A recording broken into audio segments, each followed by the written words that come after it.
एक छोटे से शहर में एक मासूम लड़की रहती थी, आलिया। उसकी माँ सिलाई करके घर चलाती थी और आलिया किताबों में अपना उज्जवल भविष्य ढूंढती रहती थी। लेकिन एक बात उसके दिल में चुभती थी। ईद पर उसके पास कभी नया कपड़ा नहीं होता था। मोहल्ले में उसकी हम उम्र लड़कियां रंग बिरंगे कपड़ों में घूमती और सेल्फियां लेती, मगर आलिया बस चुपचाप खड़ी होकर मुस्कुराने की कोशिश करती। आलिया धीरे से बोली, अम्मी, मैं ही क्यों हमेशा पुराने कपड़े पहनती हूं? उसकी मां मुस्कुराई, मेरी बेटी, अल्लाह तुम्हारे लिए सबसे अच्छा लिख चुका है। उस रात आलिया देर तक पढ़ाई कर रही थी, तभी उसकी मां को अचानक तेज खांसी का दौरा पड़ा। आलिया डर गई। अम्मी, चलिए डॉक्टर के पास चलते हैं।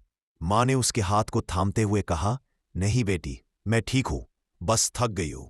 लेकिन वो ठीक नहीं हुई। घर में सन्नाटा था। आलिया की दुनिया बिखर चुकी थी। उसकी मां इस दुनिया से रुखसत हो चुकी थी। आलिया उनके पास बैठकर रोती रही, अम्मी, मेरे लिए कौन रह गया अब? घर के लोग सफाई कर रहे थे, तभी मां की पुरानी अलमारी खोलते हुए एक छोटा सा डिब्बा मिला।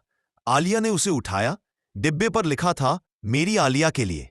उसके हाथ कांपने लगे। आलिया ने खोलकर देखा तो अंदर वही खूबसूरत नई ईद की ड्रेस थी जिसे वह महीनों से चाह रही थी। ड्रेस के ऊपर एक चिट्ठी रखी थी। आलिया रोते हुए चिट्ठी खोलती है, मेरी प्यारी आलिया, मुझे पता है तुम इस बार ईद पर नई ड्रेस चाहती थी।